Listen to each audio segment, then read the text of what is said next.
কষ্টের জীবন মানেই প্রবাস জীবন। প্রবাসীরাই বুঝে একমাত্র তাদের কষ্টটা। একমাত্র তারাই ভালো জানতে পারে তাদের যে কী ফিলটা হয়। পরিবার আত্মীয় স্বজনকে রেখে যখন দূর প্রবাসে তারা চলে যায়।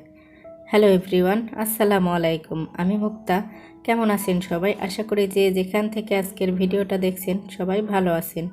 আজকেও সকাল থেকে ভিডিওটা স্টার্ট করেছি, কিন্তু আজকে কোনো ব্লগ ভিডিও না। আজকে হচ্ছে আমার মেজো ভাসুর, উনি হচ্ছে দূর প্রবাস থেকে দেশের উদ্দেশ্যে চলে এসেছে। আর এই তো এখানে হচ্ছে আমার হাজব্যান্ড সহ বাচ্চারা, এমনকি আমার বড় জায়ের যে মেয়ের জামাই, মানে আমাদের মেয়ের জামাই, ওরা সবাই হচ্ছে রিসিভ করতে চলে গিয়েছে। আসলে আমি ওইভাবে যেতে পারিনি একটু অসুস্থতার কারণে। যাই হোক, ওরা এই তো ওনাকে সহি সালামতে হচ্ছে নিয়ে চলে এসেছে।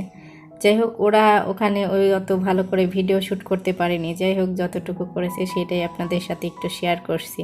আর এখানে এই তো আমার মেজো ভাসুর, উনি হচ্ছে অনেক কিছুই নিয়ে এসেছে। যাই হোক, সেগুলা তো আর এখন বের করা সম্ভব নয়। যতটুকু হাতের সামনে ছিল সেগুলাই কিছু একটু বের করে আমাদেরকে দিয়ে রেখে যাচ্ছে।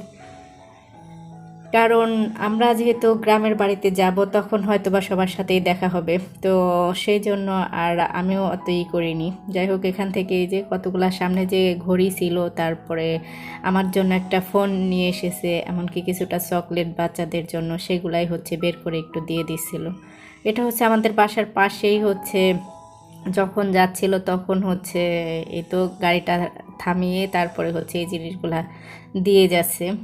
তো আমরা যেহেতু বাচ্চাদের পরীক্ষার কারণে আর যেতে পারিনি, এটা হচ্ছে আমাদের একটা ব্যর্থতা।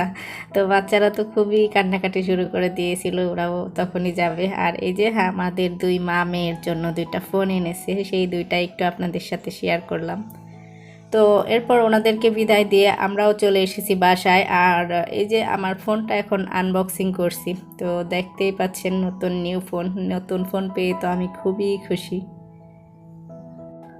অনেক দিনের ইচ্ছা ছিল একটা ভালো মানের ফোন কিনবো, কিন্তু ওইভাবে আর কিনা হয়ে উঠতেছিল না। তো খুবই নর্মাল একটা ফোন দিয়ে আমি ভিডিও করি, তো সেই ভিডিওটাও আপনাদের সাথে কখনো আমার ওই ফোনটা সহকারে ভিডিও করে আপনাদের সাথে শেয়ার করব। অনেক আপুরাই আমাকে নক করেছেন কিংবা জানতে চেয়েছেন কমেন্টের মাধ্যমে যে আপু তুমি কি ফোন দিয়ে ভিডিও করো, তো সেটা ডিটেলসে আপনাদের সাথে কোনো এক সময় শেয়ার করার চেষ্টা করব।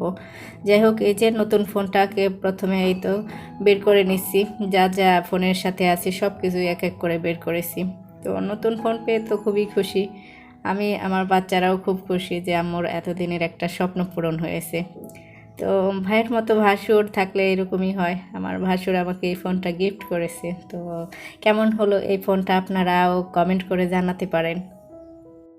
ইদানিং বাচ্চাদের পরীক্ষা, এমনকি বাসা চেঞ্জের জন্য আমি না ওইভাবে আর ভিডিও শ্যুট করতে পারছি না, এমনকি ভিডিও শেয়ারও করতে পারছি না। আসলে অনেক আপুরাই আমাকে অনেকভাবে নক করেছে যে আপু কী ব্যাপার, তো কী হলো, তুমি কোনো ভিডিওই দিচ্ছ না কেন, কিংবা তোমার কোনো সমস্যা হলো কি না। আসলে আমি ওই ব্যস্ততার জন্য না ভিডিওগুলো সুন্দরভাবে যে তৈরি করে আপনাদের মাঝে ছাড়বো সেই সুযোগটাই পাচ্ছি না। ইনশাল্লাহ পরবর্তীতে আপনাদের সাথে আবার কানেক্টিং হব, এমনকি রেগুলার ভিডিও আপলোড করারও চেষ্টা করব। যাই হোক, এই যে নতুন ফোনটাকে প্রথমে সুন্দর করে একটু সেট আপ করে নিছিলাম।